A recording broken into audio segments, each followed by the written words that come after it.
Sutra of the second chapter. When the people of the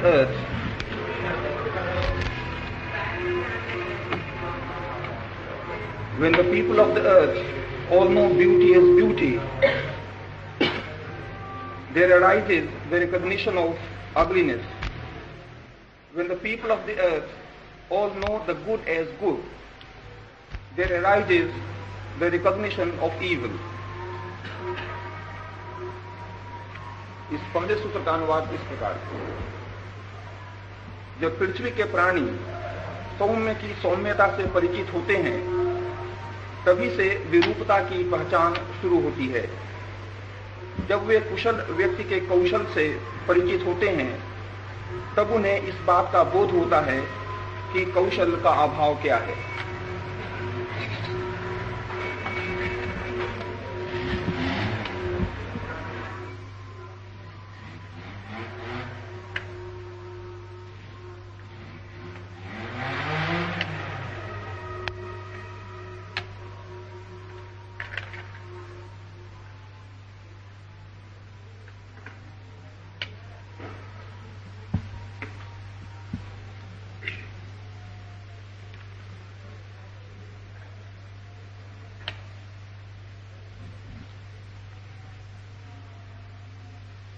सौंदर्य से परिचित होते ही, सौंदर्य की प्रतीति होते ही इस बात की खबर मिलती है कि कुरूप का परिचय हो गया।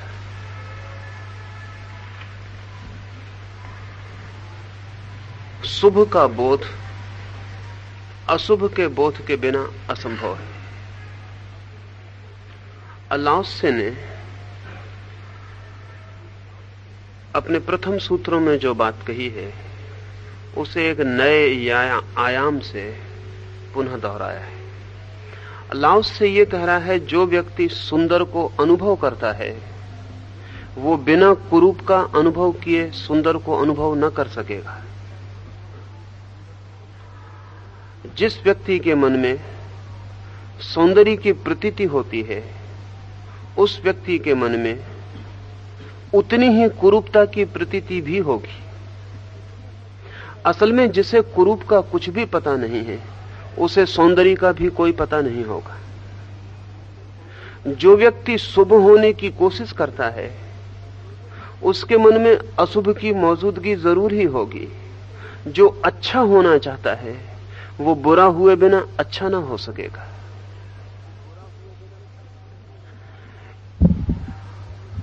लाओत्से का ख्याल था, और महत्वपूर्ण ख्याल है, कि जिस दिन से लोगों ने जाना कि सौंदर्य क्या है, उसी दिन से जगत से वो सहज सौंदर्य खो गया जिसमें कुरूपता का अभाव था। और जब से लोगों ने समझा कि शुभ क्या है, तभी से शुभ की वो सहज अवस्था खो गई, जबकि लोगों को अशुभ का कोई पता ही ना था।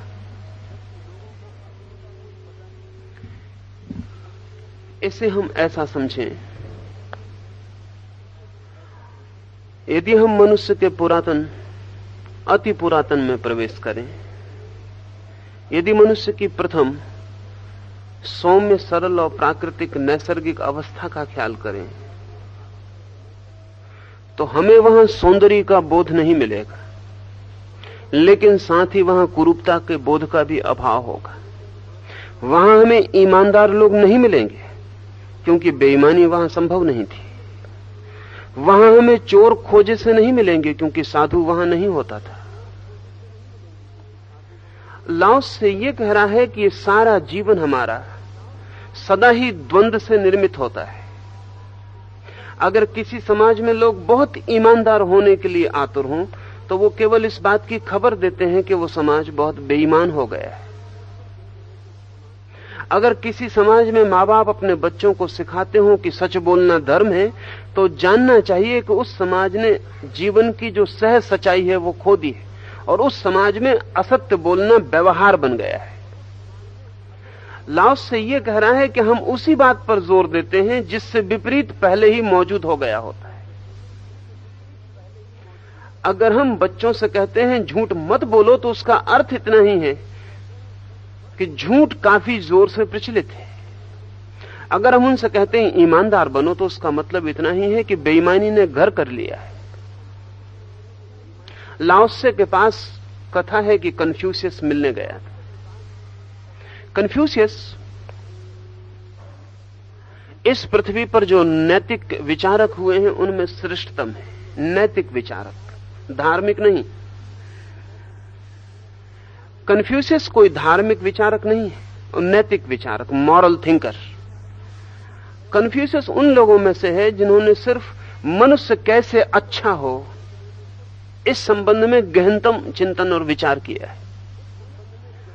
स्वभावतः कन्फ्यूशियस लाओत्से से मिलने गया।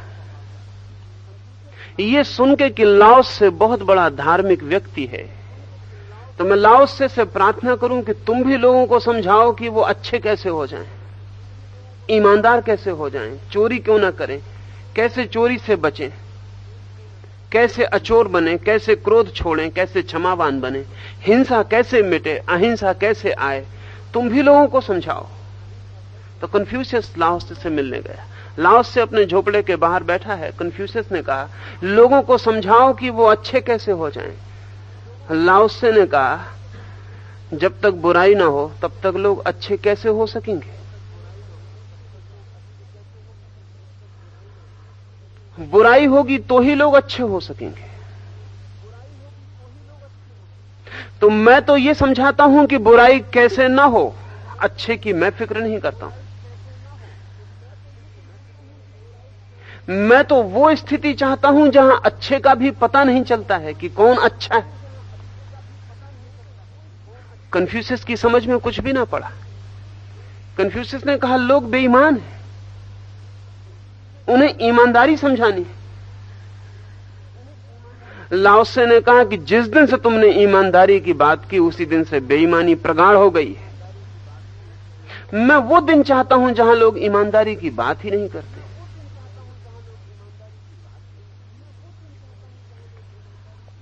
कन्फ्यूशियस की फिर भी समझ में ना आया, किसी नैतिक चिंतक की समझ में ना आएगा ये सूत्र, क्योंकि नैतिक चिंतक ऐसा मानता है कि बुराई और भलाई विपरीत चीजें हैं, बुराई को काट दो तो भलाई बच रहेगी। लाओत्से ऐसा मानता है कि बुराई और भलाई एक ही चीज के दो पहलू हैं, तुम एक को न काट पाओगे, अगर फेंको तो दोनों को फेंक दो, बचाओगे तो दोनों बच जाएंगे। अगर तुमने चाहा कि भलाई बच जाए तो बुराई पीछे से मौजूद रहेगी, क्योंकि भलाई बुराई के बिना बच नहीं सकती। और तुमने चाहा कि हम ईमानदार को आदर दें तो तुम तभी दे पाओगे जब बेईमान मौजूद रहे। ये बहुत समझने जैसी बात है। सच में ही अगर कोई बेईमान न रह जाए तो ईमानदार का कोई आदर होगा। कोई चोर न रह जाए तो साधु की कोई प्रतिष्ठा होगी। इसका अर्थ यह हुआ कि अगर साधु को प्रतिष्ठित रहना हो तो चोर को बनाए ही रखना पड़ेगा। और जीवन के रहस्यों में एक यही है कि साधु निरंतर चोर के खिलाफ बोल रहा है, लेकिन उसे पता नहीं कि चोर की वजह से ही वो पहचाना जाता है, चोर की वजह से ही वो है। असाधु नहीं तो साधु खो जाएगा। साधु का अस्तित्व असाधु के आसपास ही हो सकता है, उसके बीच में ही हो सकता है। लाओत्से कहता है, धर्म तो तब था दुनिया में जब साधु का पता ही नहीं चलता था। लाओत्से की बात बहुत गहरी है। वो ये कहता है, धर्म तो तब था दुनिया में जब साधु का कोई पता ही नहीं चलता था, जब शुभ का कोई ख्याल ही नहीं था कि अच्छाई क्या है, जब कोई समझाता ही नहीं था कि सत्य बोलना धर्म है, जब कोई किसी से कहता ही नहीं था कि हिंसा पाप है। जिस दिन अहिंसा को बनाओगे पुण्य, जिस दिन सत्य को कहोगे धर्म, उसी दिन उनसे विपरीत गुण अपनी पूरी सामर्थ्य से मौजूद हो जाते हैं।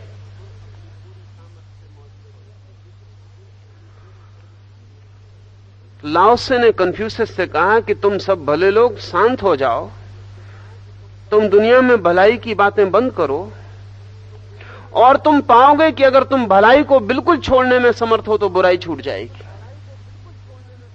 लेकिन कन्फ्यूशियस नहीं समझ पाएगा, न गांधी समझ पाएंगे, न कोई और नैतिक व्यक्ति समझ पाएगा। वो कहेगा ये तो और बुरा हो जाएगा। हम किसी तरह भलाई को समझा बुझा के, पकड़ के, श्रम चेष्टा करके बचा के रखते हैं। अल्लाह से यह कह रहा है कि तुम भलाई को बचाते हो, साथ ही बुराई बच जाती है। ये दोनों संयुक्त हैं, इनमें से एक को बचाना संभव नहीं।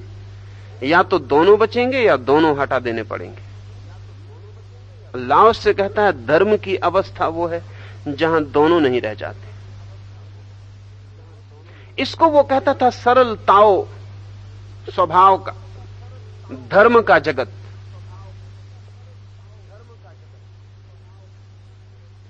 इसे वो कहता था मनुष्य अगर अपने पूरे स्वभाव में आ जाए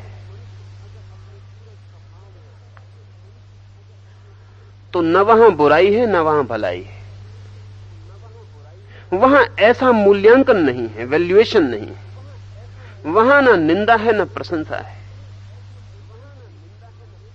वहां ना कुछ सुंदर है न कुछ कुरूप है। वहां चीजें जैसी हैं वैसी हैं। इसलिए अक्सर ऐसा होता है, जो व्यक्ति जितना सौंदर्य के बोध से भर जाता है उतनी कुरूपता उसे पीड़ित करने लगती है, क्योंकि संवेदनशीलता एक साथ ही बढ़ती है। मैंने कहा कि ऐसा होना सुंदर है तो उससे विपरीत सब कुरूप हो जाएगा। मैंने जरा सा भी तय किया एक पक्ष में कि दूसरे पक्ष में भी उतना ही तय हो जाता है। तो लाओस से कहता है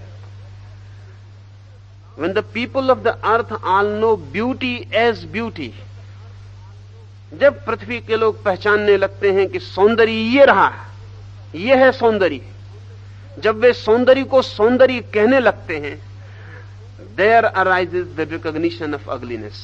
उसी क्षण वो जो कुरूप है, वो जो विरूप है, उसकी प्रतिभिज्ञा शुरू हो जाती है, उसकी पहचान शुरू हो जाती है।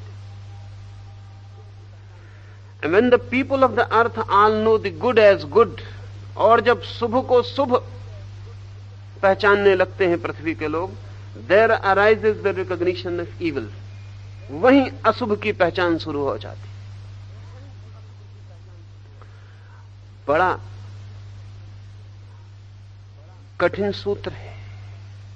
इसका अर्थ यह है कि अगर पृथ्वी पर हम चाहते हैं कि सौंदर्य हो, तो सौंदर्य को सौंदर्य की तरह पहचानना उचित नहीं, पहचानना ही उचित नहीं, क्योंकि पहचानने में कुरूप के मूल्य का उपयोग करना पड़ता है। अगर कोई आपसे पूछे सौंदर्य क्या है, तो आप यही कहेंगे कि ना जो कुरूप नहीं है। सौंदर्य को पहचानने में बिना कुरूप के कोई उपाय नहीं है। अगर कोई आपसे पूछे कि साधु कौन है, तो आप यही कहेंगे कि ना जो असाधु नहीं है। साधु को पहचानने में असाधु को परिभाषा के भीतर लाना पड़ता है, और सौंदर्य की पहचान में कुरूपता की सीमा रेखा बनानी पड़ती है।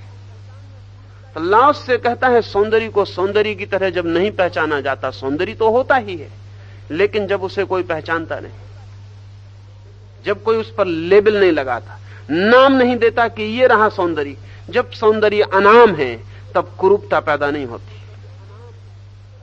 और जब कोई शुभ को शुभ का नाम नहीं देता, शुभ को कोई सम्मान नहीं मिलता, शुभ को कोई आदर नहीं देता, शुभ को कोई पहचानता भी नहीं, तब अशुभ का कोई उपाय नहीं। द्वंद्व के बाहर भी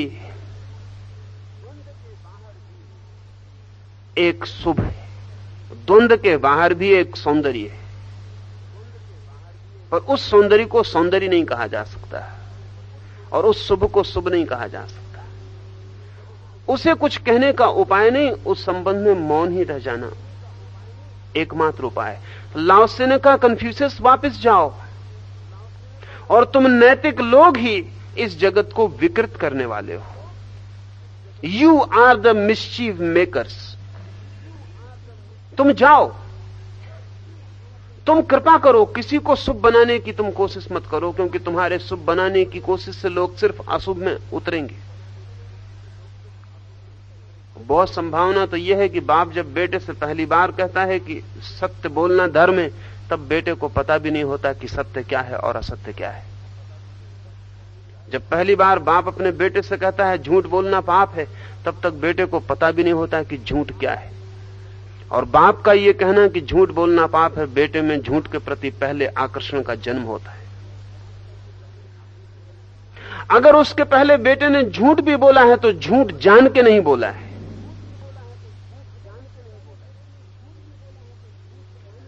अगर उसके पहले बेटे ने झूठ भी बोला है तो झूठ जान के नहीं बोला है। झूठ की कोई प्रतिविज्ञा नहीं है उसे। झूठ की कोई पाप की रेखा उसके मन पर नहीं खिंच सकती जब तक प्रतिविज्ञा ना हो। लेकिन अब डिस्टिंक्शन, अब भेद शुरू होगा। अब वो जानेगा कि क्या सत्य है और क्या झूठ है। और जैसे ही वो जानेगा क्या सत्य है और क्या झूठ है, वैसे ही चित्त की सहजता नष्ट होती और द्वंद्व का जन्म होता है। लेकिन हम सब तरफ द्वंद्व निर्मित कर लेते हैं और हम ख्याल भी नहीं कर पाते। हम सोचते हैं भले के लिए ऐसा करते हैं। लाओस से बहुत क्रांतिकारी है इस दृष्टि। वो कहता है यही है बुराई, यही है बुराई।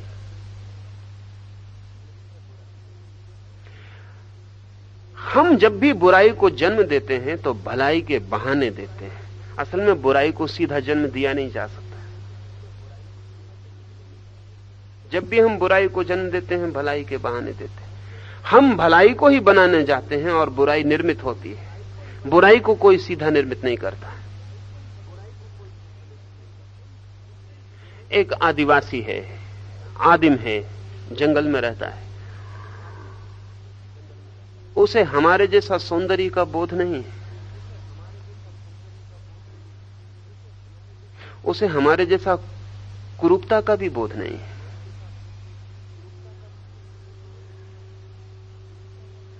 उसे ये भेद ही नहीं है। वो प्रेम कर पाता है। कुरूप और सौंदर्य को बीच में लाने की उसे जरूरत नहीं पड़ती। हम जिसे कुरूप कहेंगे वो उसे भी प्रेम कर पाता है। हम जिसे सुंदर कहेंगे वो उसे भी प्रेम कर पाता है।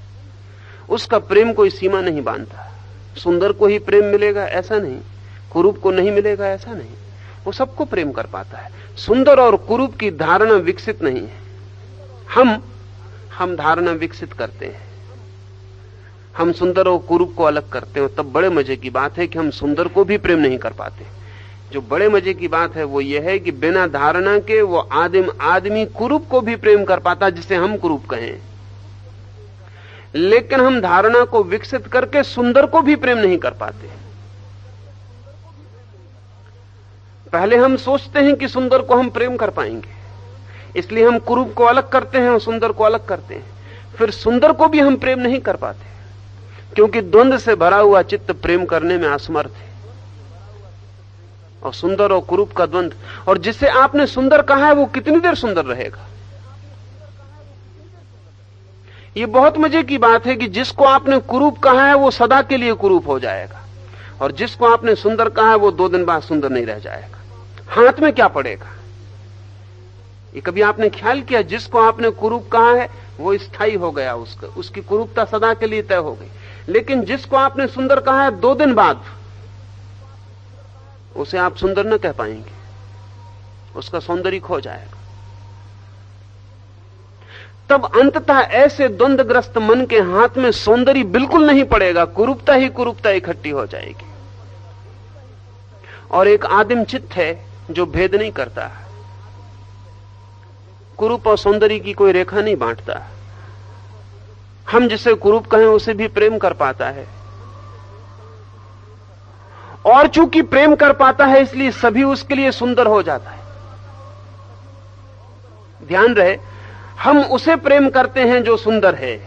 2 दिन बाद सौंदर्य पिघल जाएगा और बिगड़ जाएगा। परिचय से परिचित होते ही सौंदर्य का जो अपरिचित रस था वो खो जाएगा। सौंदर्य का जो अपरिचित आकर्षण और आमंत्रण था वो विलीन हो जाएगा।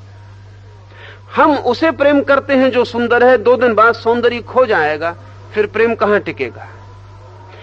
आदिम मनुष्य प्रेम करता है और जिसे प्रेम करता है उसे सौंदर्य दे देता है। भेद आप समझ लेना। हम सुंदर को प्रेम करते हैं, सुंदर 2 दिन बाद खो जाएगा, प्रेम कहां टिकेगा। आदिम मनुष्य प्रेम करता है पहले, और जिसे प्रेम करता है उसमें सौंदर्य को पाता है। और प्रेम की खूबी है, अगर वो स्वयं पर निर्भर हो तो रोज बढ़ता चला जाता है, और किसी और चीज पर निर्भर हो तो रोज घटता चला जाता है। अगर मैंने इसलिए प्रेम किया कि आप सुंदर हैं तो प्रेम रोज घटेगा, लेकिन अगर मैंने सिर्फ इसलिए प्रेम किया कि मुझे प्रेम करना है तो आपका सौंदर्य रोज बढ़ता जाएगा। प्रेम अगर अपने पैरों पर खड़ा होता है तो विकासमान है, और प्रेम अगर किसी के कंधे का सहारा लेता है तो आज नहीं कल लंगड़ा होकर गिर जाएगा। लेकिन फिर भी ये हम कह रहे हैं, इसलिए हमें सौंदर्य और कुरूप शब्द का प्रयोग करना पड़ता है। आदिम चित्त को सौंदर्य और कुरूप शब्द का कोई बोध नहीं है। करीब करीब आदम चित्त वैसा है जैसे एक मां के 2 बेटे हैं, एक जिसे लोग सुंदर कहते हैं और एक जिसे लोग सुंदर नहीं कहते हैं, लेकिन मां के लिए उनके सौंदर्य में कोई भी भेद नहीं है। एक बेटा कुरूप नहीं है, दूसरा बेटा सुंदर नहीं, दोनों बेटे हैं इसलिए दोनों सुंदर हैं। उनका सौंदर्य उनके बेटे होने से निकलता है। मां का प्रेम प्राथमिक है, उस प्रेम से उनका सुंदर होना निकलता है। आदिम चित्त जिसकी लाओस से बात कर रहा है, सरल स्वभाव में जीने वाला चित्त द्वंद्व और भेद के बाहर है। इसलिए लाओस से कहता है बुराई जरूर मिटानी है, लेकिन जब तक तुम भलाई को बचाना चाहते हो तुम बुराई को न मिटा सकोगे। असाधु दुनिया से जरूर विदा करने हैं, लेकिन जब तक तुम साधु का जय जयकार किए चले जाओगे तब तक तुम असाधु को विदा नहीं कर सकते। अब इसके भीतर बहुत गहरा जाल है। साधु भी इसमें ही रस लेगा कि समाज में असाधु हों। जब समाज में ज्यादा असाधु होंगे तो साधु में ज्यादा रौनक दिखाई पड़ेगी, क्योंकि इनकी वो निंदा कर सकेगा, इनको गाली दे सकेगा, इनको बदलने के अभियान चला सकेगा, इनको ठीक करने के लिए श्रम कर सकेगा, उसको काम मिलेगा, वो कुछ कर रहा है। लेकिन अगर एक समाज ऐसा हो कि जिसमें कोई असाधु ना हो, तो साधु के नाम से जिनकी अस्मिता और अहंकार परिपुष्ट होते हैं वे एकदम ही नपुंसक और व्यर्थ हो जाएंगे, उनको खड़े होने की जगह भी नहीं मिलेगी। अब ये बहुत उल्टा है, लेकिन और मजे का भी है कि साधु का अहंकार तभी पर पुष्ट हो सकता है जब उसके आसपास असाधुओं का समाज हो। ये ठीक वैसा ही है कि एक धनी आदमी को मजा तभी आ सकता है जब आसपास गरीबी में डूबे हुए लोग हों। एक बड़े महल का रस तभी है जब चारों तरफ झोंपड़े बने हों, अन्यथा महल का कोई भी रस नहीं है। महल का रस महल में नहीं है, वो जो झोंपड़े में पीड़ा है उसमें निर्भर है। और साधु का रस भी साधुता में नहीं है, वो जो असाधु चारों तरफ खड़े हैं उनकी तुलना में जो अहंकार को बल मिलता है उसमें। लाओस से कहता है दोनों को ही छोड़ दो। हम तो धर्म उसे कहते हैं जहां न शुभ रह जाता ना अशुभ। इसलिए आमतौर से जो धर्म की व्याख्या की जाती है शुभ धर्म है, लाओस से कहेगा नहीं। मंगल धर्म है, लाओस से कहेगा नहीं। सत्य धर्म है, लाओस से कहेगा नहीं, क्योंकि जहां सत्य है वहां असत्य उपस्थित हो गया, और जहां शुभ है वहां अशुभ ने पैर रख दिए, और जहां मंगल है वहां अमंगल मौजूद रहेगा। लाओस से कहता है जहां दोनों नहीं है, द्वंद्व जहां नहीं है, जहां चित्त निर्द्वंद है, जहां चित्त अद्वैत में है, जहां इंच भर फासला पैदा नहीं हुआ, वहां धर्म है। तो धर्म लाओस से के लिए द्वंद्वातीत है, ट्रांसेंडेंटल है, पार, जहां ना अंधेरा है ना उजेला है। अगर लाओस से हम कहें कि परमात्मा प्रकाश स्वरूप है तो वो इंकार करेगा। वो कहेगा फिर अंधेरे का क्या होगा, फिर अंधेरा कहां जाएगा, फिर तुम्हारा परमात्मा सदा ही अंधेरे में घिरा रहेगा, क्योंकि जो भी प्रकाश है वो अंधेरे में घिरा रहता है। ध्यान रखना, जो भी प्रकाश है वो अंधेरे में घिरा रहता है। अंधेरे के बिना प्रकाश नहीं हो सकता। इसलिए अंधेरे की एक छोटी सी बाती जलाओ और प्रकाश की एक छोटी बाती जलाओ और अंधेरे का एक सागर चारों तरफ उसे घेरे रहता है, उसके बीच में ही वो प्रकाश की बाती जलती है। अगर चारों तरफ से अंधेरा हट जाए तो प्रकाश की बाती तत्काल खो जाएगी, दीनहीन हो जाएगी, वो कहीं नहीं रह जाएगी। लाओस से कहेगा नहीं, परमात्मा प्रकाश नहीं, परमात्मा तो वहां है जहां प्रकाश और अंधकार दोनों नहीं है, जहां द्वैत और द्वि नहीं है। नैतिक चिंतन और धार्मिक चिंतन का यही बुनियादी फासला है।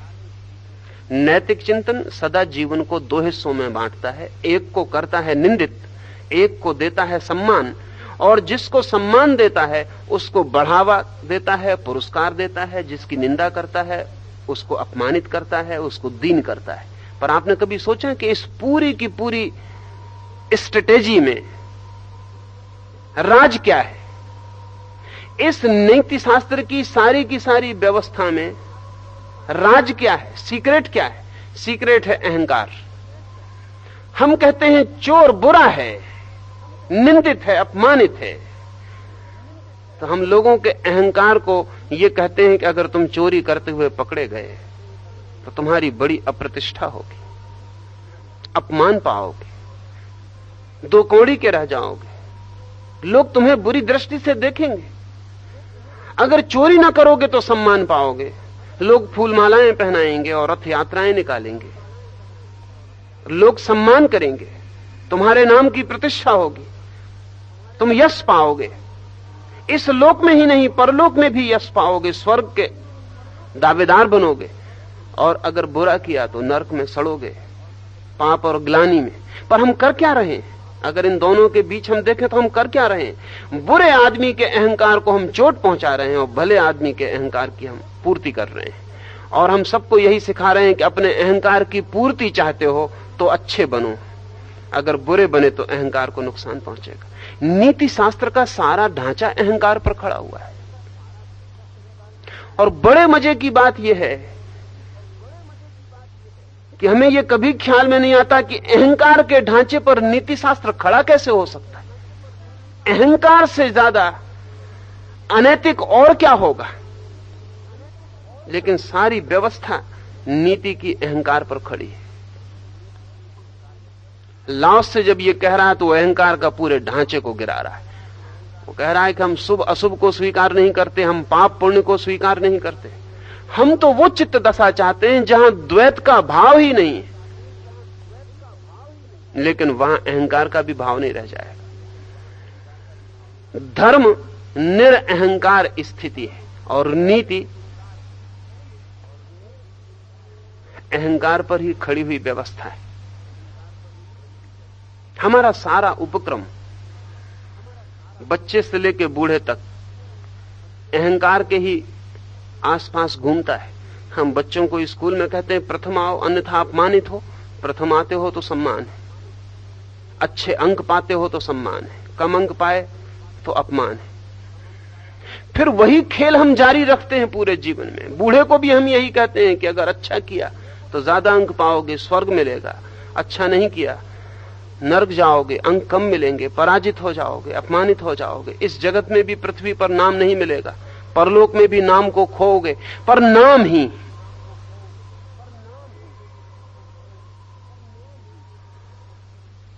अहंकार के ही आधार पर हम जो नीति खड़ी करते हैं वो नैतिक नहीं हो पाती है। और तब सारी नीति की व्यवस्था के नीचे अनीति का गहन विस्तार होता चला जाता है। क्योंकि प्रत्येक व्यक्ति जो कुशल है अपने को नैतिक दिखाने में, वो नैतिक होने की चिंता छोड़ देता है। क्योंकि असली सवाल तो नाम का है, यश का है, अस्मिता का है। लोग क्या कहेंगे? अगर मैं चोरी करता हूं और नहीं पकड़ा जाता तो मैं अचोर बना रहता हूं। और नीति ने भी यही कहा था कि लोग बुरा कहेंगे, लोग कहें बुरा कि परमात्मा कहे बुरा, इससे कोई फर्क नहीं पड़ता। कोई बुरा कहेगा, किसी के सामने मैं अपमानित होऊंगा। अगर मैं चोरी करके और किसी की भी पकड़ में नहीं आता हूं तो मैं चोरी भी कर लेता हूं, अहंकार भी बचा लेता हूं, तो हर्ज क्या है? मैं बेईमानी भी कर लेता हूं और अपनी इज्जत भी बचा लेता हूं, तो हर्ज क्या है? इसलिए नैतिकता घूम फिर के अंततः प्रवंचना सिद्ध होती है। और जो लोग कुशल हैं, बुद्धिमान हैं, वो अनैतिक होने के कुशल मार्ग खोज लेते हैं और नैतिक दिखावे की व्यवस्था कर लेते हैं। वे दिखाई पड़ते हैं कुछ और, हो जाते हैं कुछ और। लाओस से कहता है हम इस नैतिकता में भरोसा नहीं करते। पश्चिम में जब पहली बार उपनिषदों की खबर पहुंची, उन्हें भी बड़ी चिंता हुई, क्योंकि उपनिषद भी लाओसे के ही निकट है। उपनिषदों में कहीं नहीं कहा गया है कि चोरी मत करो, कि हिंसा मत करो। उपनिषदों ने कोई इस तरह का उपदेश नहीं दिया है।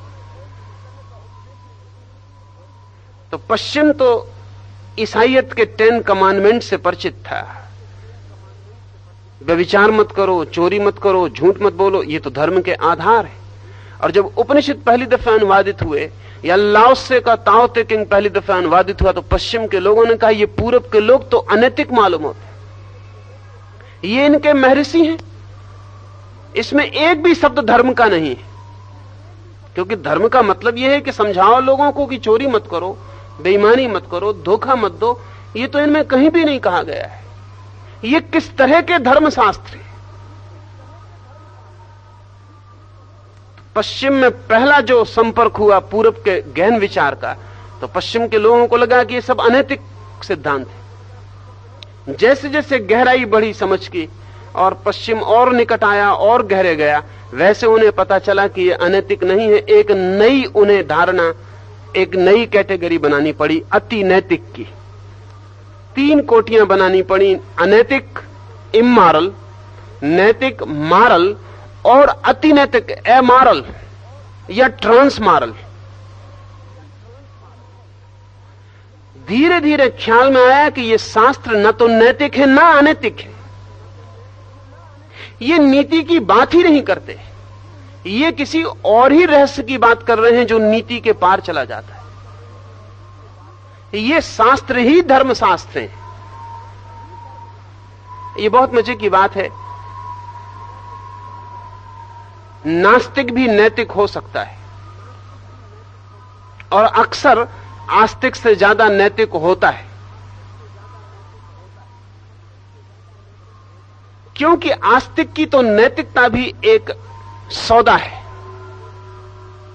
वो अपनी नैतिकता से भी कुछ पाने के पीछे पड़ा है। मोक्ष मिलेगा, स्वर्ग मिलेगा, पुण्य मिलेगा, अच्छा जन्म मिलेगा, वो कुछ पाने के पीछे पड़ा है। उसकी नैतिकता एक बार्गेनिंग है। वो जानता है कि थोड़ी तकलीफ में उठा रहा हूं तो ज्यादा सुख पा लूंगा। लेकिन नास्तिक की नैतिकता तो शुद्ध नैतिकता है, कोई बार्गेन भी नहीं है, क्योंकि आगे कोई जन्म नहीं है। नास्तिक जान रहा है कि अच्छा भी करने वाला मर जाएगा और मिट्टी में मिल जाएगा, और बुरा करने वाला भी मर जाएगा और मिट्टी में मिल जाएगा। कोई पुण्य फल नहीं मिलने वाला है। फिर भी नास्तिक अगर नैतिक है तो निश्चित ही उसकी नैतिकता आस्तिकता से ज्यादा मूल्य की, उसकी नैतिकता ज्यादा शुद्ध है। उसमें कोई सौदा नहीं, कोई अपेक्षा नहीं, कोई आकांक्षा नहीं, कोई पुण्य फल का सवाल नहीं, कोई फलाकांक्षा का उपाय नहीं, क्योंकि न कोई परमात्मा है जो फल देगा, न कोई कर्म की व्यवस्था है जो फल देगी, न कोई भविष्य है, न कोई नया जन्म है। आखिरी है ये बात। अगर मैं झूठ बोलूं तो भी मिट्टी में मिल जाऊंगा, सच बोलूं तो भी मिट्टी में मिल जाऊंगा, कोई फल नहीं मिलने वाला है। और नास्तिक अगर नैतिक हो पाए तो निश्चित ही आस्तिक से उसकी नैतिकता गहरी। नास्तिक नैतिक हो सकता है, नास्तिक को नैतिक होने में कोई कठिनाई नहीं, लेकिन नास्तिक धार्मिक नहीं हो सकता है। और जो आस्तिक सिर्फ नैतिक है वो नास्तिक से भी गया बीता है।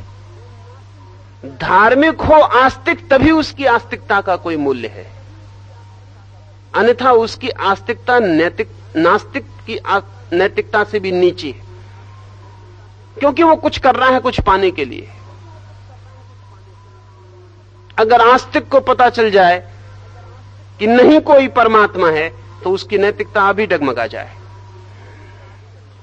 आस्तिक को पता चल जाए कि नहीं कोई पुनर्जन्म है, उसकी नैतिकता अभी डगमगा जाए। आस्तिक को पता चल जाए कि कानून बदल गया और जो लोग सच बोलते हैं वो नर्क जाने लगे, जो लोग झूठ बोलते हैं वो स्वर्ग जाने लगे, वो अभी झूठ बोलने लगे।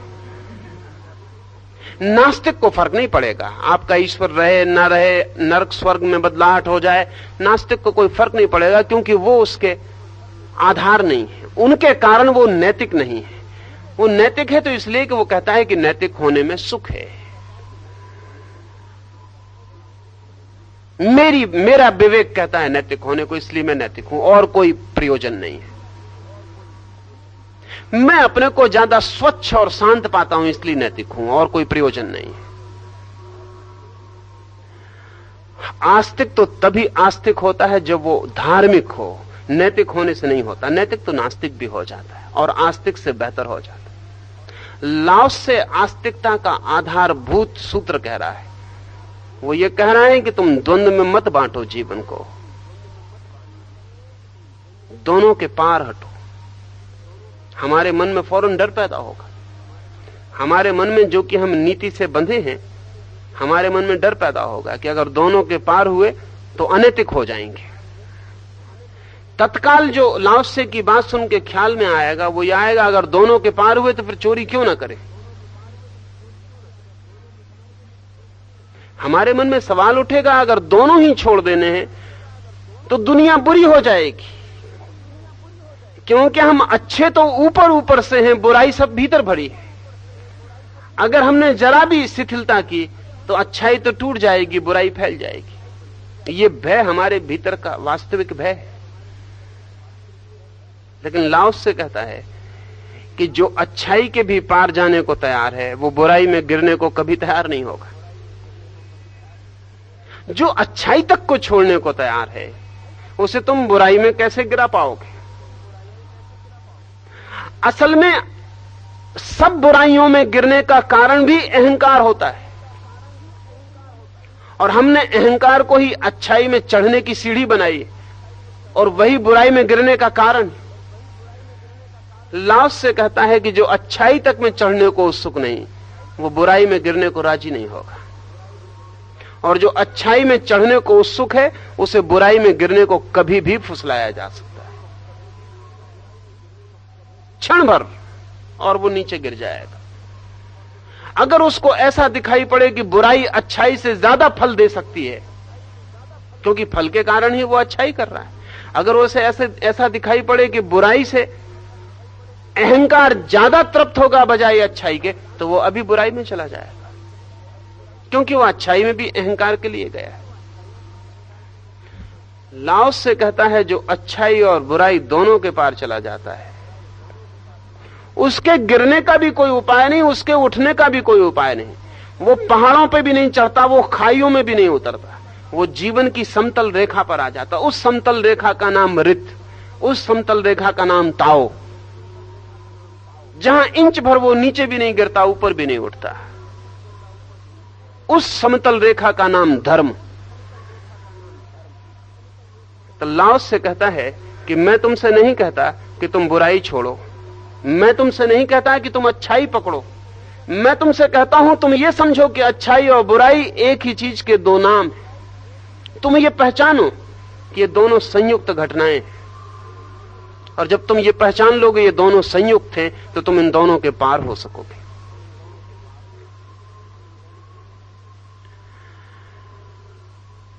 इसे हम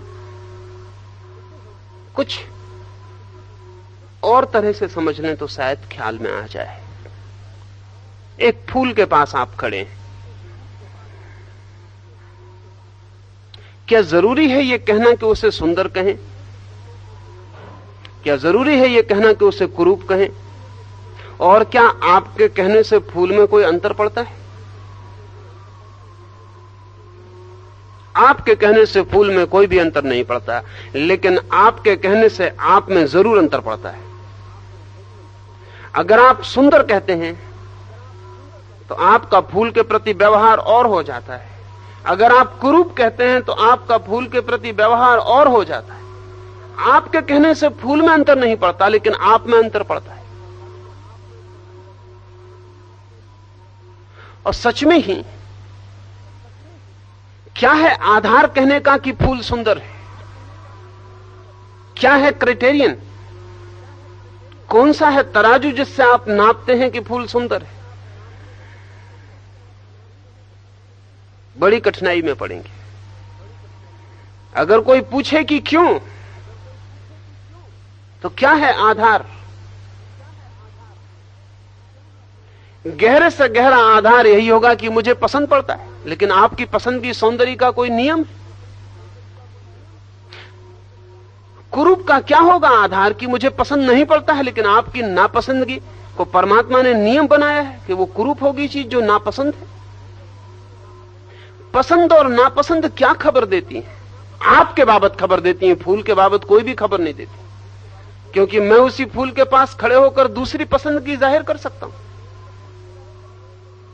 फूल फिर भी फूल रहेगा, कोई उसे कुरूप कह जाए, कोई उसे सुंदर कह जाए, कोई कुछ ना कहे, फूल फूल रहेगा। और 1000 लोग फूल के पास से निकलकर 1000 वक्तव्य दे जाएं तो भी फूल फूल रहेगा। फिर वे वक्तव्य किसके संबंध में खबर देते हैं? फूल के संबंध में या देने वाले के संबंध में? अगर हम ठीक से समझें तो सभी वक्तव्य देने वाले के संबंध में खबर देते हैं। अगर मैं कहता हूं ये फूल सुंदर है, तो इसको ठीक से कहना हो तो ऐसा कहना पड़ेगा कि मैं इस तरह का आदमी हूं कि ये फूल मुझे सुंदर मालूम पड़ता है। मगर जरूरी नहीं कि शाम को भी ये फूल मुझे सुंदर मालूम पड़े, शाम को ये कुरूप मालूम पड़ सकता है। तब मुझे कहना पड़ेगा अब मैं ऐसा आदमी हो गया हूं कि ये फूल मुझे कुरूप मालूम पड़ता है, लेकिन ये कल सुबह फिर सुंदर मालूम पड़ सकता है। ये सौंदर्य और कुरूप ये ऑब्जेक्टिव हैं, विषयगत हैं, वस्तुगत हैं, या सब्जेक्टिव फीलिंग्स हैं? ये हमारी आंतरिक मानसिक भावनाएं हैं या वस्तु का स्वरूप है? ये हमारी मानसिक भावनाएं हैं। मानसिक भावनाओं पर फूल पर आरोपित कर देना न्याय संगत नहीं।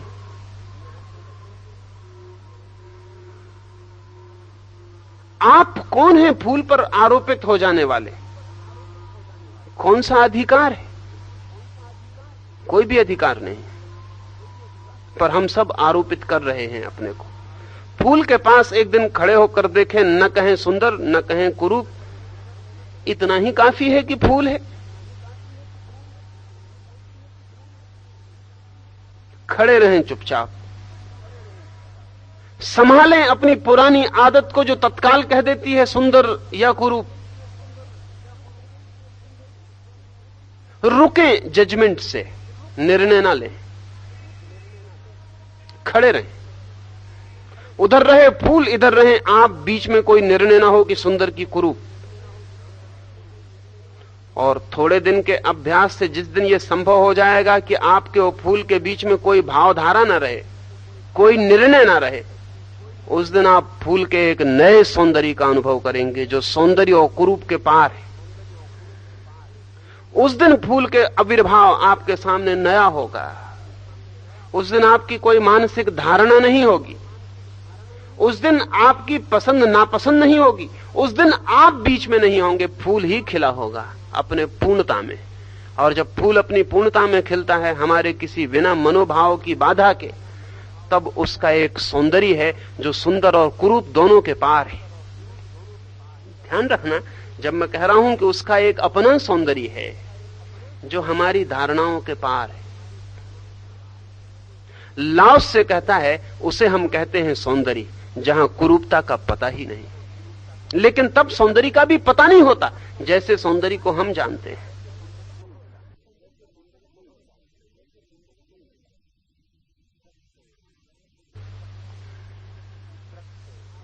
एक वृक्ष है, आप राह से गुजरे और वृक्ष की शाखा वर्षा में आपके ऊपर गिर पड़ी, तब आप ऐसा तो नहीं कहते कि वृक्ष ने बहुत बुरा किया, वृक्ष बहुत शैतान है, कि दुष्ट है, कि हिंसक है, कि वृक्ष की इच्छा आपको नुकसान पहुंचाने की थी, कि अब आप वृक्ष से बदला लेकर रहेंगे। नहीं, आप कुछ भी नहीं कहते। आप वृक्ष के संबंध में कोई निर्णय ही नहीं लेते। आप वृक्ष के संबंध में निर्णय शून्य होते। तब रात वृक्ष की गिरी हुई शाखा आपकी नींद में चिंता नहीं बनती। तब महीनों आप उससे बदला कैसे लें इसमें व्यतीत नहीं करते, क्योंकि आपने कोई निर्णय न लिया कि शुभ हुआ कि अशुभ हुआ, वृक्ष ने बुरा किया कि भला किया। आपने ये सोचा ही नहीं कि वृक्ष ने कुछ किया। संयोग की बात थी कि आप नीचे थे और वृक्ष की शाखा गिर पड़ी। वृक्ष को आप कोई दोष नहीं देते। लेकिन एक आदमी एक लकड़ी आपको मार दे, लकड़ी तो दूर की बात है, एक गाली मार दे। लकड़ी में तो थोड़ी चोट भी रहती है, गाली में तो कोई चोट भी नहीं। खाली शब्द कैसे घाव कर पाते होंगे, लेकिन तत्काल मन निर्णय लेता है कि बुरा किया उसने, कि भला किया, कि बदला लेना जरूरी हो गया। अब चिंता पकड़ेगी, अब चित्त घूमेगा आसपास उस गाली के। अब महीनों नष्ट हो सकते हैं, सालों नष्ट हो सकते हैं, पूरा जीवन भी लग सकता है उस काम में। पर कहां से शुरुआत हुई? उस आदमी के गाली देने से शुरुआत हुई कि आपके निर्णय लेने से शुरुआत हुई? यह समझने की बात है। अगर आप निर्णय ना लेते और आप कहते संयोग की बात कि मैं निकट पड़ गया और तुम्हारे मुंह में गाली आ गई, जैसे कि मैं पास से गुजरता था और वृक्ष की शाखा गिरी। संयोग की बात कि मैं पास से गुजरता था और तुम्हारे मुंह में गाली आ गई। मैं कोई निर्णय नहीं लेता कि शुभ हुआ कि अशुभ हुआ, संयोग हुआ। अगर सच में ही मैं वृक्ष की शाखा की तरह इसे भी संयोग की भांति देख पाऊं और बुरे और भले का निर्णय ना लूं, तो क्या ये मेरे मन में चिंता बन पाएगी? क्या ये गाली घाव बन जाएगी? क्या इसके आसपास मुझे जीवन का और समय नष्ट करना पड़ेगा? क्या मुझे गालियां बनानी पड़ेंगी और देनी पड़ेंगी? और क्या गालियां देकर मुझे और गालियां निमंत्रण करवानी पड़ेंगी? नहीं, ये बात समाप्त हो गई। मैंने कुछ बुरे भले का निर्णय ना लिया। एक तथ्य था, जाना और बढ़ गया। लाओ से इसे शुभ कहता है। अब ध्यान रखना, इसमें बहुत बारीक फासले हैं।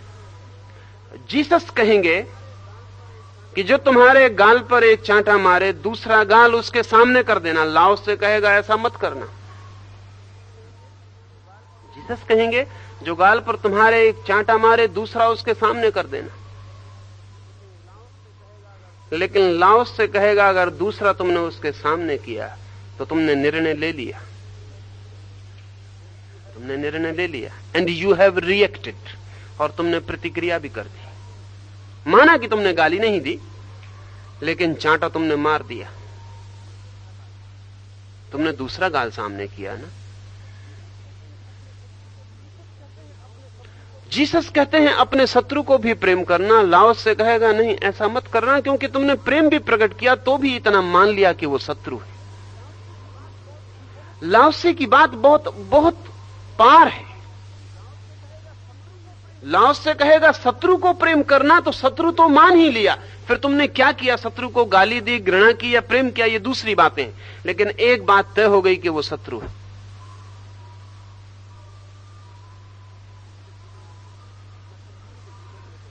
नसरुद्दीन के जीवन में एक उल्लेख है कि वो अपने छोटे भाई को चांटा मार दिया है, और उसका पिता उससे कहता है, नसरुद्दीन कल ही तू बाइबल में पढ़ रहा था कि अपने शत्रु को भी प्रेम करना चाहिए। नसरुद्दीन ने कहा वो मैं पढ़ रहा था, लेकिन ये मेरा भाई है, मेरा शत्रु नहीं।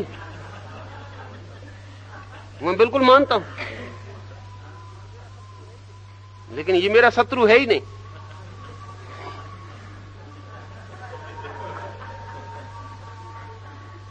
शत्रु की स्वीकृति। लाओस से कहेगा निर्णय हो गया, और तुमने ये मान लिया कि इस आदमी ने बुरा किया है, इसलिए इसको बुराई से जवाब नहीं देना है, भलाई से जवाब देना है। जीसस कहते हैं कि बुराई का जवाब भलाई से दो। लेकिन बुराई उसने की है, ये निर्णय तो कर लिया, फिर जवाब तुम भलाई से देते हो, ये नैतिक हुआ, धार्मिक ना हुआ। लाओस से कहेगा जवाब ही नहीं देते हो, क्योंकि तुम निर्णय ही नहीं लेते हो। तुम कहते हो ऐसा हुआ, बात समाप्त हो गई। इसके आगे तुम चिंतन ही नहीं चलाते हो, विचार की रेखा ही नहीं उठने देते हो। एक आदमी ने चांटा मारा, बात समाप्त हो गई, घटना पूरी हो गई। तुम इस घटना से कुछ शुरुआत नहीं करते अपने मन में, कुछ भी किसने बुरा किया कि अच्छा किया, कि दोस्त था कि मित्र था कि शत्रु था, कौन है कौन नहीं है, मैं क्या करूं क्या ना करूं, तुम कोई चिंतन का सूत्रपात नहीं करते हो। ये घटना पूरी हो गई, दरवाजा बंद हो गया, अध्याय समाप्त हुआ, तुम उसे इति कर देते हो, दी एंड कर देते हो, बात समाप्त हो गई, तथ्य पूरा हो गया, तुम उसे खींचते नहीं मन में। तो लाओस से कहता है तुम धार्मिक हो। अगर तुमने इतना भी निर्णय किया कि ये बुरा हुआ, अब मैं क्या करूं, तो तुम धर्म से च्युत होते हो। भेद ही धर्म से च्युत हो जाना है, निर्णय ही धर्म से नीचे गिर जाना है।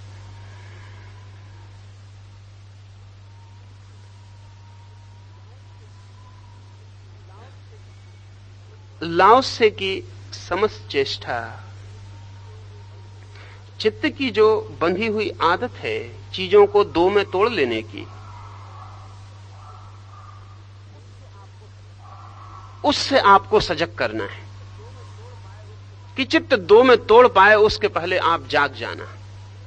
इसके पहले कि चित्त चीजों को दो करे आप जाग जाना, वो दो न कर पाए। उसने दो कर लिया तो फिर आप कुछ भी करो, फिर आप कुछ भी करो, चित्त ने एक बार दो कर लिया तो आप फिर चक्कर के बाहर न हो पाओगे। दो करने के पहले जाग जाना। इसलिए वो सौंदर्य और शुभ दो बातों को उठाता। दो ही हमारे बुनियादी भेद हैं। सौंदर्य के भेद पर हमारा सारा एस्थेटिक्स सौंदर्य शास्त्र खड़ा होता है, और शुभ और अशुभ के भेद पर हमारी इथिक्स, हमारा पूरा नीति शास्त्र खड़ा होता है। लाओस से कहता है इन दोनों में धर्म नहीं है, इन दोनों के पार। प्रीतिकर अप्रीतिकर, रुचिकर अरुचिकर, सुंदर असुंदर, शुभ अशुभ, अच्छा बुरा, श्रेयस्कर अश्रेयस्कर, ये सारे भेद के पार धर्म है। तो लाओस से न कहेगा क्षमा कर देना धर्म है, लाओस से कहेगा तुमने क्षमा की तो तुमने स्वीकार किया कि क्रोध आ गया। नहीं, जब क्रोध उठता हो या क्षमा उठती हो तब तुम चौंक के सजग हो जाना कि अब विपरीत का द्वंद्व उठता है। इसलिए लाओसे को हम क्षमावान न कह सकेंगे। अगर लाओसे से हम पूछेंगे कि तुम सबको क्षमा कर देते हो, तो लाओसे कहेगा मैंने कभी किसी पर क्रोध ही नहीं किया।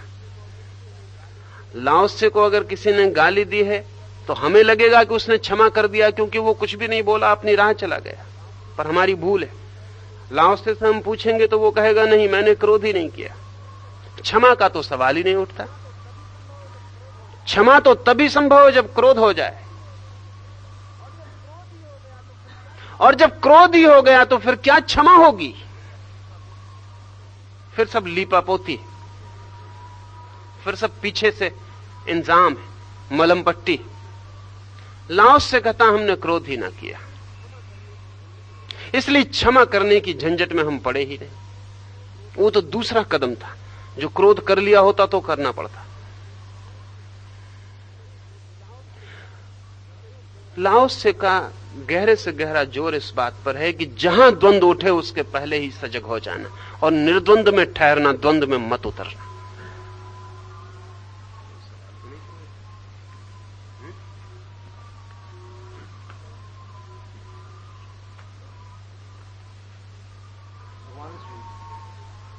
जैसे कल आपने कैथार्सिस थ्रू पिलो बीटिंग के जरिए क्रोध निवृत्ति का प्रयोग बताया, वैसे काम, लोभ, मोह और अहंकार निवृत्ति के लिए कौन से प्रयोग किए जाएं? कृपया इन बातों पर दृष्टि डालिए।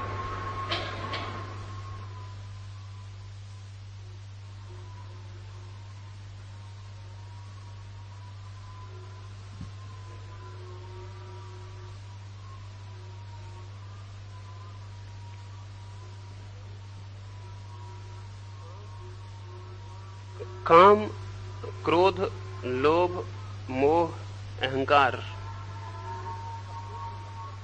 जैसा शब्दों से लगता है उससे ऐसा प्रतीत होता है जैसे बहुत सी बीमारियां आदमी के आसपास है। सच्चाई ये नहीं है।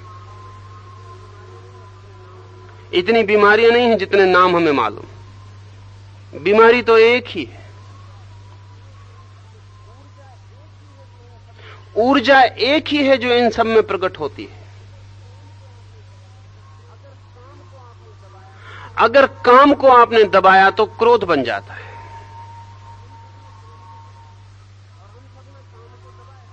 और हम सब ने काम को दबाया है, इसलिए सबके भीतर क्रोध कम ज्यादा मात्रा में इकट्ठा होता है। अब अगर क्रोध से बचना हो तो उसे कुछ रूप देना पड़ता है, नहीं तो क्रोध जीने ना देगा। तो अगर आप लोभ में क्रोध की शक्ति को रूपांतरित कर सकें तो आप कम क्रोधी हो जाएंगे, आपका क्रोध लोभ में निकलना शुरू हो जाएगा। फिर आप आदमियों की गर्दन कम दबाएंगे, रुपए की गर्दन पर मुट्ठी बांध लेंगे। एक बात ख्याल में ले लेनी जरूरी है कि मनुष्य के पास एक ही ऊर्जा है, एक ही एनर्जी है।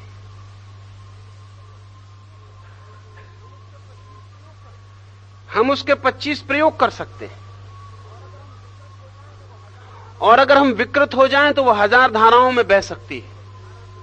और अगर आपने एक एक धारा से लड़ने की कोशिश की तो आप पागल हो जाएंगे, क्योंकि आप एक एक से लड़ते भी रहेंगे और मूल से आपका कभी मुकाबला ना होगा।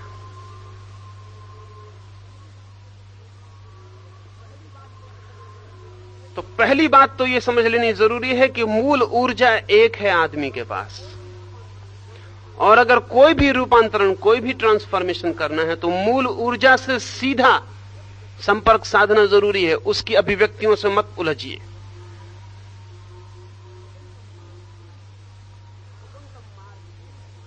सुगमतम मार्ग यह है कि आपके भीतर इन 4 में से जो सर्वाधिक प्रबल हो आप उससे शुरू करिए। अगर आपको लगता है कि क्रोध सर्वाधिक प्रबल है आपके भीतर, तो वह आपका चीफ कैरेक्टरिस्टिक हुआ। गुरुजीएफ के पास जब भी कोई जाता तो वो कहता कि पहले तुम्हारी खास बीमारी में पता कर लूं, तुम्हारी खास बीमारी क्या है, तुम्हारा खास लक्षण क्या है। और हर आदमी का खास लक्षण, किसी का खास लक्षण लोभ है, किसी का खास लक्षण क्रोध है, किसी का खास लक्षण काम है, किसी का खास लक्षण भय है, किसी का खास लक्षण अहंकार है। लक्षण, अपना खास लक्षण पकड़ लें और सबसे लड़ने मत जाएं, सबसे लड़ने मत जाएं, खास लक्षण पकड़ लें। वो खास लक्षण आपके मूल स्रोत से जुड़ी हुई सबसे बड़ी धारा है। अगर वो क्रोध है तो क्रोध को पकड़ लें, अगर वो काम है तो काम को पकड़ लें, और उस खास लक्षण पर सजगता का प्रयोग करना शुरू करें और कैथारसिस का। जैसा मैंने कल क्रोध के लिए आपको कहा कि एक तकिए पर भी प्रयोग एक मित्र कर रहे हैं और बड़े परिणाम है।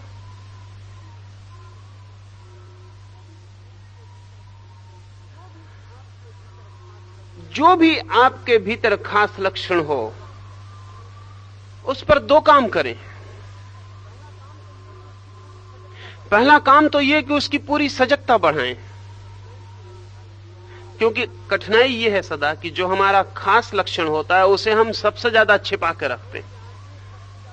जैसे क्रोधी आदमी सबसे ज्यादा अपने क्रोध को छिपा के रखता है, क्योंकि वो डरा रहता है कहीं भी निकल ना जाए, वो उसको छिपाए रखता है। वो 1000 तरह के झूठ खड़े करता है अपने आसपास ताकि क्रोध का दूसरों को भी पता ना चले, उसको खुद को भी पता ना चले। और अगर पता ना चले तो उसे बदला नहीं जा सकता। तो पहले तो सारे के सारे पर्दे हटा लें और अपनी स्थिति को ठीक समझ लें कि ये मेरी खास लक्षण है। दूसरा, इसके साथ सजग होना शुरू करें। जैसे क्रोध आ गया तो जब क्रोध आता है तो तत्काल हमें ख्याल आता है उस आदमी का जिसने क्रोध दिलवाया, उसका ख्याल नहीं आता जिसे क्रोध आया। अगर आपने मुझे क्रोध दिलवाया तो मैं आपके चिंतन में पड़ जाता हूं, अपने को बिल्कुल भूल जाता हूं। जबकि असली चीज मैं हूं जिससे क्रोध आया, जिसने क्रोध दिलवाया, उसने तो सिर्फ निमित्त का काम किया। वो तो गया, वो तो जरा सी चिंगारी फेंक गया और मेरी बारूद जल रही, और उसकी चिंगारी बेकार हो जाती अगर मेरे पास बारूद ना होती।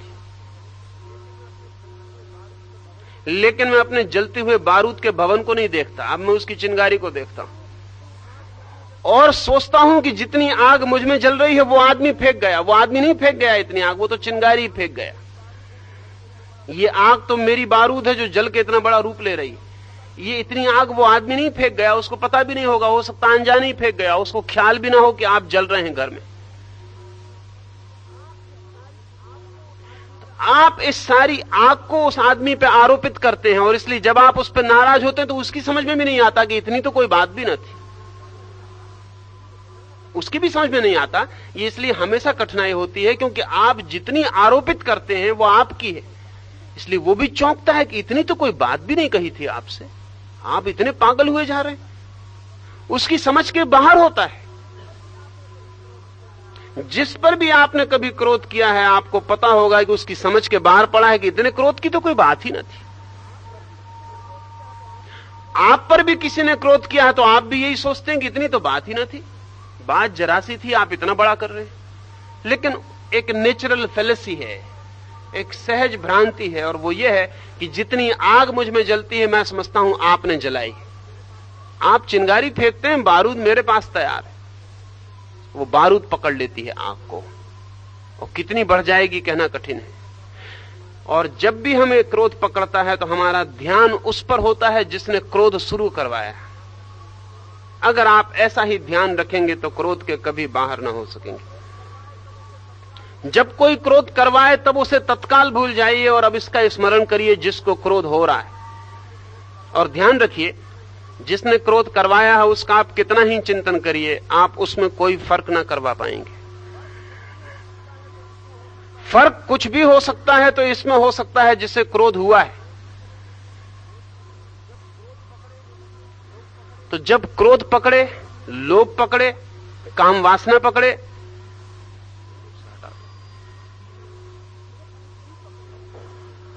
जब कुछ भी पकड़े तो तत्काल ऑब्जेक्ट को छोड़ दें।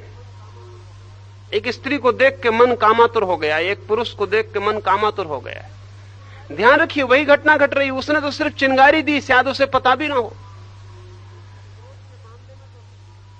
और क्रोध के मामले में तो थोड़ी चेष्टा भी होती दूसरे की तरफ से, काम के मामले में तो अक्सर चेष्टा भी नहीं होती दूसरे की तरफ से। एक स्त्री रास्ते से गुजर रही है और आपके मन में काम पकड़ गया, तब भी आप उसका ही चिंतन करने में लग जाते हैं। तब भी आप नहीं देखते कि भीतर की ऊर्जा जिसमें काम की लपट पकड़ रही है वो क्या है। इस भांति हम चूक जाते हैं स्वयं को जानने से, स्वयं के निरीक्षण से। और स्वयं का निरीक्षण ना हो तो जीवन में कोई रूपांतरण नहीं हो सकता। तो जब काम पकड़े तत्काल बाहर को भूल जाएं, ऑब्जेक्ट को भूल जाएं, विषय को भूल जाएं। जिसने काम पकड़ाया, क्रोध पकड़ाया, लोभ पकड़ाया, उसे तत्काल भूल जाएं और तत्काल ध्यान करें भीतर की मेरे भीतर क्या हो रहा है। दबाएं ना भीतर, जो हो रहा है उसे पूरा होने दे, कमरा बंद कर ले। जो हो रहा है उसे पूरा होने दे, उसको जितना साफ करके देख सके उतना बेहतर है। क्रोध भीतर आ रहा है तो चिल्लाएं, कूदें, फांदें, बकें, जो करना है कमरा बंद कर ले। अपने पूरे पागलपन को पूरा अपने सामने करके देख ले, क्योंकि दूसरों ने तो कई बार आपका ये पागलपन देखा, आप ही बच गए हैं देखने से। दूसरे तो इसका काफी मजा ले चुके हैं, दूसरों को आपने काफी रस दिया, आप ही बच गए हैं इस घटना को देखने से। और आपको पता तब चलता है जब ये सब घटना जा चुकी होती है, नाटक समाप्त हो गया होता है, तब बैठे हुए अपने घर में पीछे स्मृति में उसको देखते हैं, तब राख ही रह गई होती है, आग तो नहीं रहती। और ध्यान रखिए राख से आग का कोई भी पता नहीं चलता है। राख का कितना ही बड़ा ढेर घर में लगा हो, उससे आग के छोटे से अंगारे का भी पता नहीं चलता है। और जिस आदमी ने आग न देखी हो वो राख को देख के कोई निष्कर्ष ही नहीं ले सकता कि आग क्या है। कोई कंक्लूजन संभव नहीं। कोई तर्क शास्त्र राख से आग तक नहीं ले जा सकता कि आग क्या है। अनुमान भी नहीं लग सकता, इन्फ्रेंस भी नहीं हो सकता। और आप जब भी अपने क्रोध को देखते हैं तब राख की तरह देखते हैं। जब सब जा चुका तब राख का ढेर रह जाता, आप बैठे उस पर पछता रहे। नहीं, उससे कोई फायदा ना होगा। जब आग जलती है पूरी तब उसे देखें, और उसे देखने में आसानी पड़ेगी अगर उसको अभिव्यक्त करें। और ध्यान रखिए, जब आप दूसरे पे अभिव्यक्त करते हैं तब आप पूरी अभिव्यक्ति कभी नहीं कर पाते। अगर मैं अपनी पत्नी पर नाराज होता हूं या पति पर नाराज होता हूं या पिता पर या बेटे पर या भाई पर, तो लिमिटेशन से नाराजगी के, क्योंकि कोई पत्नी इतनी नहीं है कि मैं पूरा क्रोध उस पर कर पाऊं। एक सीमा है, एक सीमा तक क्रोध करूंगा, बाकी पी जाऊंगा, पूरा तो नहीं कर सकता हूं। आज तक किसी ने भी पूरा क्रोध नहीं किया है। बाप भी जब छोटे से बेटे पे करता है, हालांकि बेटे की कोई सामर्थ्य नहीं, बाप चाहे तो उसकी गर्दन तोड़ दे, वो भी पूरा नहीं कर पाता। 25 सीमाएं बीच में खड़ी हो जाती। थोड़ा बहुत कर पाते हैं तो करने का मजा भी नहीं आ पाता और पीड़ा भी आ जाती है। उसको देख भी नहीं पाते पूरा, इसलिए कल फिर करेंगे, परसों फिर करेंगे और सदा अधूरा करेंगे। अगर क्रोध को पूरा देखना हो तो अकेले में करके ही पूरा देखा जा सकता है, तब कोई सीमा नहीं होती। इसलिए मैंने वो जो पिलो मेडिटेशन, वो जो तकिए पर ध्यान करने की प्रक्रिया कुछ मित्रों को करवाता हूं, वो इसलिए कि तकिए पे पूरा किया जा सकता है। जिस मित्र का मैं कल कह रहा था, आज उसके साथी ने मुझे आके खबर दी है कि आज तो उस चाकू निकाल के उसने तकिए को चीर फाड़ डाला है। ये तो मैंने कहा भी नहीं था।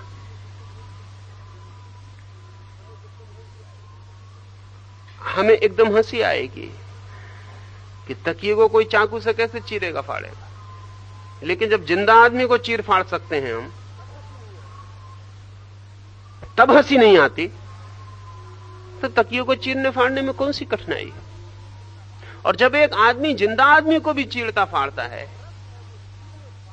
तब भी जो रस है वो चीरने फाड़ने का है, आदमी से कुछ लेना देना नहीं है। वो तकिए में भी उतना ही रस आ जाता है, और तकिए में रस ज्यादा आ जाता है क्योंकि तकिए पर कोई भी सीमा बांधने की जरूरत नहीं है। तो अपने कमरे में बंद हो जाएं और अपने मूल जो आपकी बीमारी है उसको जब प्रकट होने का मौका हो तब उसे प्रकट करें।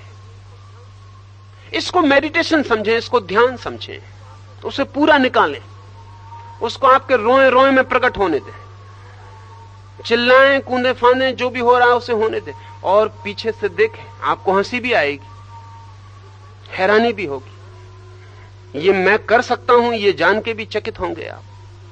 मन को विस्मय भी पकड़ेगा कि ये मैं कैसे कर रहा हूं। और अकेले में, कोई होता तब भी ठीक था। एक दो दफे तो आपको थोड़ी सी बेचैनी होगी, तीसरी दफे आप पूरी गति में आ जाएंगे और पूरे रस से कर पाएंगे। और जब आप पूरे रस से कर पाएंगे तब आपको एक अद्भुत अनुभव होगा कि आप कर भी रहे होंगे बाहर, और बीच में कोई चेतना खड़े होकर देखने भी लगेगी। दूसरे के साथ यह कभी होना मुश्किल है, यह बहुत कठिन है। एकांत में यह सरलता से हो जाएगा। चारों तरफ क्रोध की लपटें चल रही होंगी, आप बीच में खड़े होकर अलग हो जाएंगे। और एक दफा इस तरह अलग होकर अपने क्रोध को किसी ने देख लिया, एक दफा इस तरह खड़े होकर किसी ने अपनी काम वासना को देख लिया, लोभ को देख लिया, भय को देख लिया, तो उसके जीवन में एक ज्ञान की किरण फूटनी शुरू हो जाएगी। वो एक अनुभव को उपलब्ध हुआ, उसने अपनी एक ऊर्जा को पहचाना, और अब इस ऊर्जा के द्वारा उसे धोखा नहीं दिया जा सकता। जिस ऊर्जा को हम पहचान लेते हैं हम उसके मालिक हो जाते हैं। जिस शक्ति को हम जान लेते हैं उसके हम मालिक हो जाते हैं, और जिस शक्ति को हम नहीं जानते हम उसके गुलाम होते हैं। तो आप तकिए को अपनी प्रेयसी भी समझ सकते हैं, आप तकिए को कोहिनूर का हीरा भी समझ सकते हैं, आप तकिए को अपना दुश्मन भी समझ सकते हैं जिसके सामने आप थर थर कांप रहे हैं और भयभीत हो रहे हैं। इससे कोई सवाल नहीं है कि आप क्या, आपका जो लक्षण हो उस लक्षण को पहचान लेने में कठिनाई नहीं है, क्योंकि वो 24 घंटे आपके पीछे लगा हुआ है, वो आप भली भांति जानते हैं कि आपका मूल लक्षण क्या है। एक ही होता है एक आदमी में मूल लक्षण, बाकी सब चीजें उससे जुड़ी होती हैं। अगर उसमें काम वासना मूल है तो क्रोध लोभ सब सेकेंडरी होंगे। अगर वो लोभ भी करेगा तो काम वासना की पूर्ति के लिए, अगर वो क्रोध भी करेगा तो काम वासना की पूर्ति के लिए, अगर वो भयभीत भी होगा तो काम वासना में कोई बाधा ना पड़ जाए इसलिए। प्राथमिक काम वासना होगी, बाकी सब सेकेंडरी हो जाएंगे। अगर क्रोध आपका मूल है तो आप किसी को प्रेम भी करेंगे तो इसीलिए ताकि आप क्रोध कर पाएं। आपकी काम वासना सेकेंडरी हो जाएगी, नंबर 2 की हो जाएगी। वैसा आदमी लोगों से प्रेम करेगा इसलिए कि उन पर क्रोध कर सके, पर उसका मूल क्रोध हो जाएगा। वैसा आदमी लोभ भी करेगा, पैसा भी कमाएगा तो इसीलिए ताकि जब वो क्रोध करे तो उसके पास ताकत हो। ये उसे चाहे पता हो या ना हो पता, उसके पास धन बढ़ता जाएगा, उसी मात्रा में उसकी क्रोध की क्षमता बढ़ती जाएगी, और जिन जिन के ऊपर उसके धन की ताकत होगी उनकी गर्दन वो बिल्कुल दबा देगा।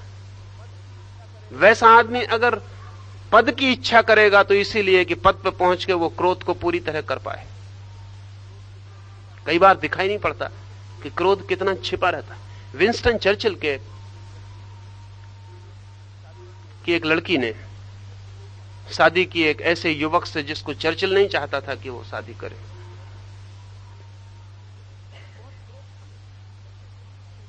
बहुत क्रोध था मन में, पी गया, शादी हो गई। उस युवक को कभी उसने कहा भी नहीं कि मेरे मन में क्रोध है। उस बेचारे को कुछ पता भी नहीं। वो चर्चिल को पापा पापा कह के बात करता रहता, लेकिन चर्चिल को जब भी वो पापा कहता था तो आग लग जाती थी। ये आदमी उससे पापा कहे उसे बिल्कुल बर्दाश्त के बाहर था। दूसरे महायुद्ध के बाद एक दिन वो आया हुआ था दामाद, और उसने चर्चिल से पूछा कि पापा आप इस समय दुनिया के सबसे बड़ा राजनीतिक किसको मानते हैं? फिर उसने पापा कहा तो उसे बहुत बेचैनी हो गई। उसने कहा कि मैं मुसोलिनी को सबसे बड़ा राजनीतिक मानता हूं। तो जरा उसका दामाद हैरान हुआ, क्योंकि चर्चिल अपने दुश्मन को और मुसोलिनी को कहेगा, और जबकि दुनिया में बड़े लोग थे, रूजवेल्ट था और स्टालिन थे और हिटलर थे, तब मुसोलिनी पर एकदम से नजर जाएगी उसकी। और चर्चिल खुद कोई मुसोलिनी से कम आदमी नहीं था, ज्यादा ही आदमी था। तो उसने पूछा मैं समझा नहीं कि आप मुसोलिनी को क्यों? तब चर्चिल एकदम चौंका, पर उसने कहा कि जाने भी दो। पर उसने दामाद ने जिद पकड़ी कि नहीं मुझे बताइए कि क्यों। तो उसने कहा तू नहीं मानता तो मैं कहता हूं, मैं मुसोलिनी को इसलिए बड़ा राजनीतिक कह पाया क्योंकि उसमें इतनी हिम्मत थी कि अपने दामाद को गोली मार दे।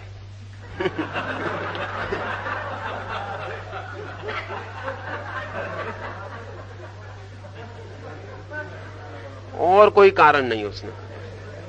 उस वक्त मेरे मन में तुझे गोली मारने का एकदम हो रहा था कि पापा जब तू कहता है पापा, तब मुझे लगता है एक गोली मार, लेकिन I have not the guts. Mussolini में गट्स थे। दामाद को उसने गोली मार दी, इसलिए उसको मैं बड़ा भारी आदमी मानता हूं, मुझ में उतने गट्स नहीं।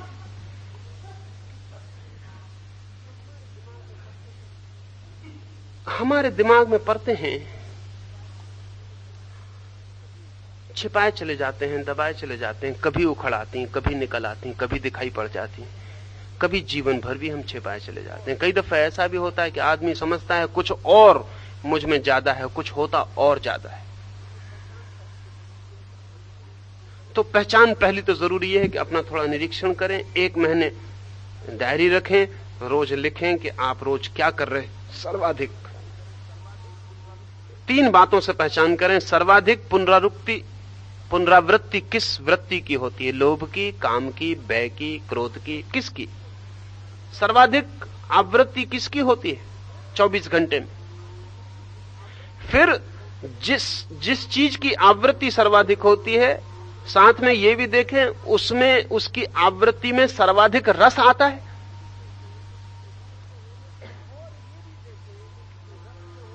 और यह भी देखें कि रस के होने के 2 ढंग हैं। उसमें मजा भी आ सकता है, उसमें पश्चाताप भी हो सकता है, लेकिन दोनों हालत में रस होता है।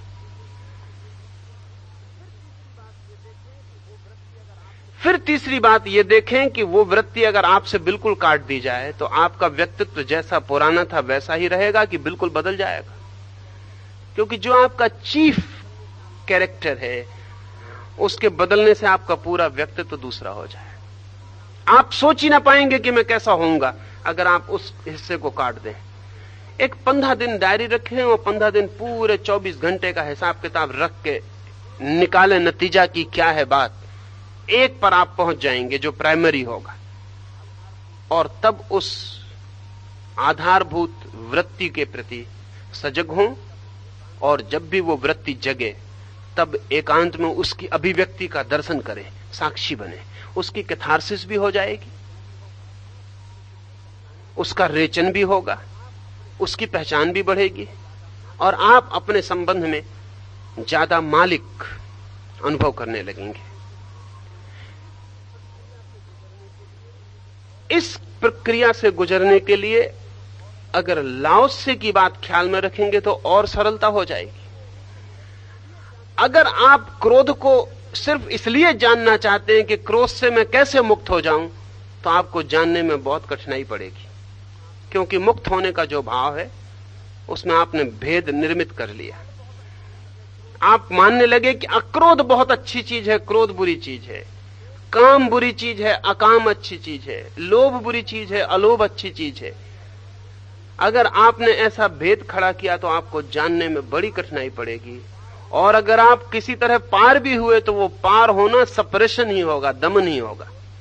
अगर लाओत्से की बात ख्याल में रखें, क्रोध से अक्रोध को जोड़ने की कोई भी जरूरत नहीं है। यह भी सोचने की कोई जरूरत नहीं कि क्रोध बुरा है।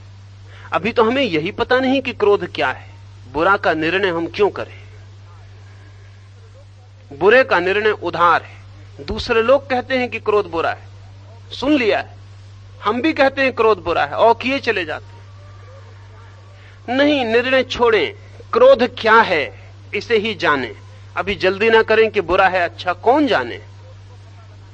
बिल्कुल निष्पक्ष होकर क्रोध को पता लगाने जाएं।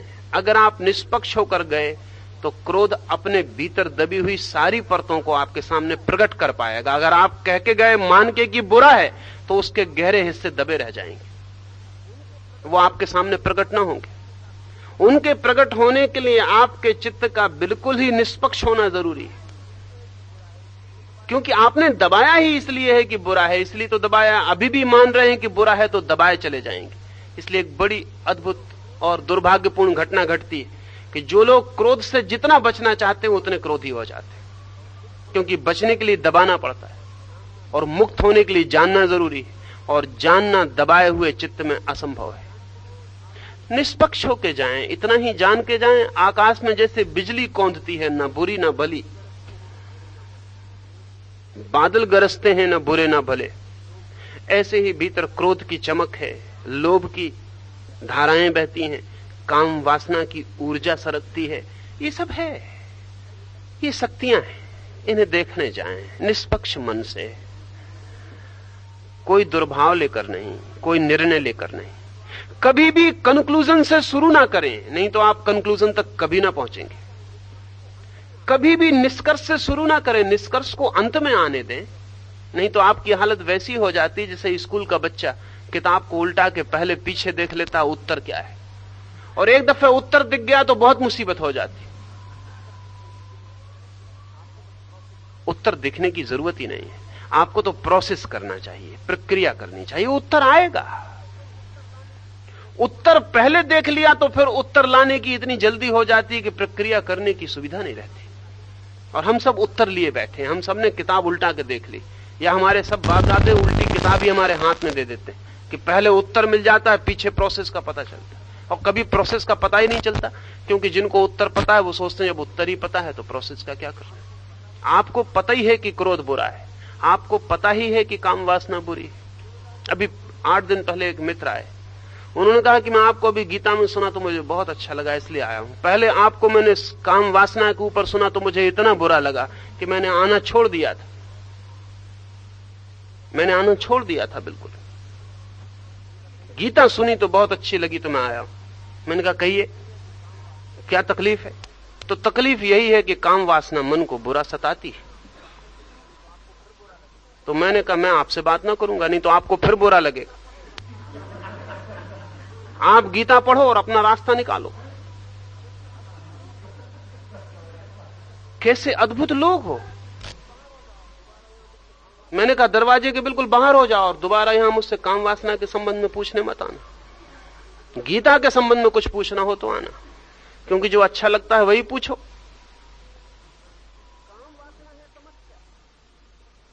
काम वासना है समस्या, और उसके संबंध में जानने में भी डर लगता है, इसलिए जो जना है वो दुश्मन मालूम पड़ता है। गीता से तो कुछ बनता बिगड़ता नहीं, मजे से सुनो और घर चले जाओ। वो जिंदगी को कहीं छूती नहीं, उससे अपना कोई लेना देना नहीं। बाहर हम खड़े रहते हैं, गीता की धारा अलग बह जाती। अब मैंने कहा कि तुम आदमी कैसे हो? ये एक आदमी का मामला नहीं, न मालूम कितने लोगों को मैं जानता हूं जिनका प्रश्न वो, लेकिन इसकी स्वीकृति भी तो नहीं होनी चाहिए मन में कि ये मेरा प्रश्न। इसको वो मुझसे कहने लगे कि प्राइवेट में आपसे पूछता हूं, तो निजी आपसे पूछता हूं, इसको पब्लिक में कहने की कोई जरूरत नहीं। मैंने कहा जिस तरह तुम्हें निजी ये सवाल है, ऐसा सबका ये निजी सवाल, और सभी पब्लिक में गीता सुनना चाहते हैं। तो निजी में एक एक आदमी को क्या कहां बताता फिरूंगा?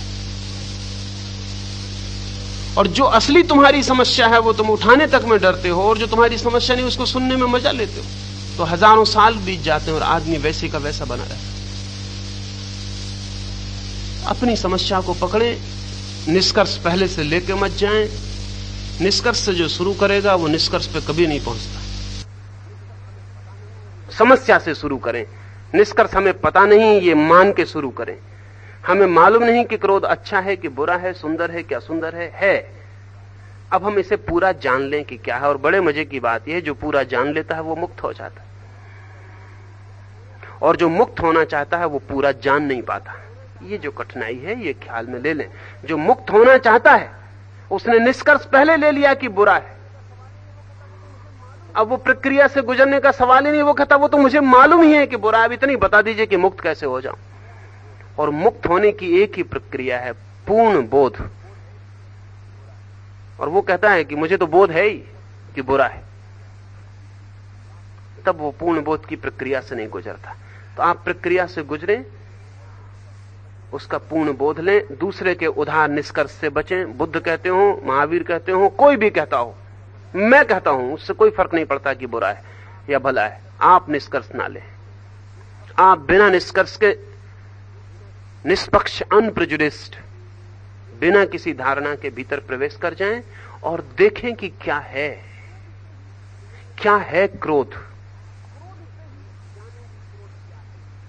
क्रोध से ही जाने कि क्रोध क्या है। आप पूर्व धारणा को उस पर न थोपें।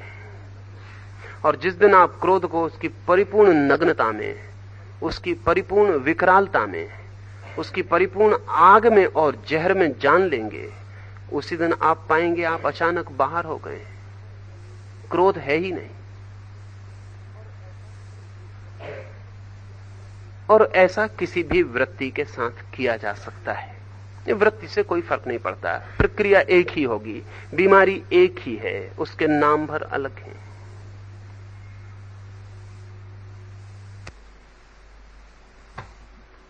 कल यहीं बैठक रखनी, क्या करनी? यहीं रखनी, बोल दे।